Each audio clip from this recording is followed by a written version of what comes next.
C'est quoi qui vous fait dire que vous manquez de confiance en vous?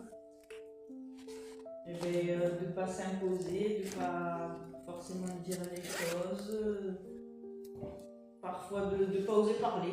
D'accord. De se laisser un peu, on va pas dire guider, mais suivre le mouvement. Pas faire de choix, pas savoir dire non. L'affirmation. Pas oser être soi. À votre avis, qu'est-ce qui nous empêche d'être nous-mêmes en toutes circonstances? Est-ce qu'on a c'est les limites qu'on s'est mis ou qu'on a eues depuis qu'on est petit? Exactement. Alors, je voulais me présenter parce que je ne me suis pas présentée. Mon prénom, c'est Christelle, je suis praticienne MTBSS et mémoire cellulaire. Et j'ai accompagné un peu plus de 1500 personnes depuis le début de mon travail, de mon activité, justement sur le thème de la confiance en soi. Et j'ai observé qu'il y avait un dénominateur, enfin il y avait plusieurs dénominateurs communs au fait de croire qu'on manque de confiance en soi. Est-ce que vous pensez qu'on manque vraiment de confiance en soi?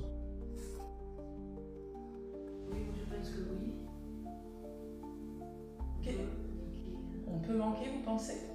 Oui.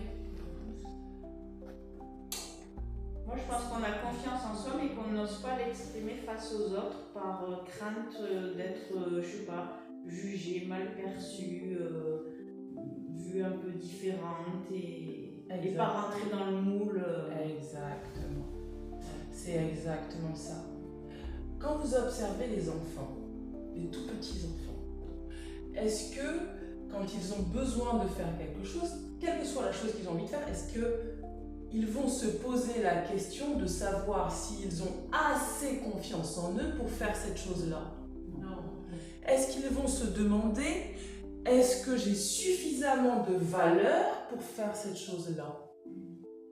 Donc, ça signifie bien que ni la valeur de soi, ni l'estime de soi, ni la confiance en soi ne sont le moteur pour qu'on puisse faire ces choses-là. Ça vient d'un espace où on agit de manière spontanée et de manière libre.